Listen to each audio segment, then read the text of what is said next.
Hey, it's Clay, and this will be a video chart on ticker symbol AVGR. We will take a look at the 30-minute time frame. Real quick, what do I mean by 30-minute in case maybe you're new to charts? Instead of each one of these candlesticks here representing 1 day's worth of price action, which is what you would normally see, each one represents 30 minutes. So all this here may look like several days worth of time. It's actually just today's price action broken down into 30-minute time slices. I like to this time frame. Think does a good job of telling the quote-unquote story of the price, and then makes mapping out levels of support and resistance a bit easier to see. I did this analysis on Friday, so that's where the green and red line annotations are coming from.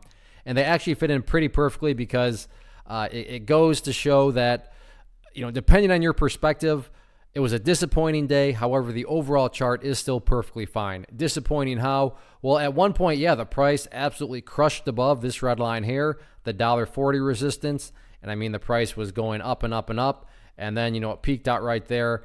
And from there, the price just fell right back below. In fact, all the way down to now it's still down below that $1.40 mark, which on the day just illustrates that the price made progress, but it almost didn't.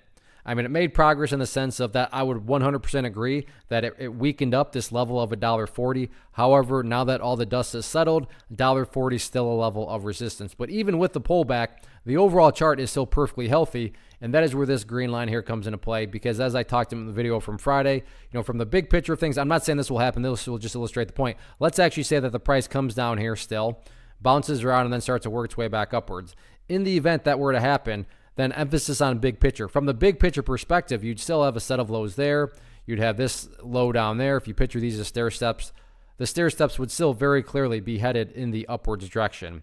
So today in and of itself, not really the best day and a pretty anticlimactic day, but think about that word, today. That's one day. When you're looking at multiple days here, the bulls do still have a chance to, build that higher stair step, and that's what it's all about. You want to put in that higher low, and the higher low is, staying up above that $1.15 mark. As far as resistance levels, already talked about $1.40. In the event the price can get back up above $1.40, the next key level seems to be right up there around $1.57. So today pretty disappointing, kind of one of those buzzkill type days. But overall, the bulls still have a chance to build that higher stair step. So let's see if they can get the job done or not. One of the biggest questions I get is, hey Clay, how do you find the stocks that you trade? So what I've done is put together a free resource guide where I talk about the tools that I use to locate stocks that I find interesting and think may have potential. So if that sounds like something that could add value to you as a trader, then click on the image that is up on the screen right now and I will email you the guide. The guide itself is very short and to the point, and best part, it's completely free. Thanks for watching the video. Let me know if you have any questions.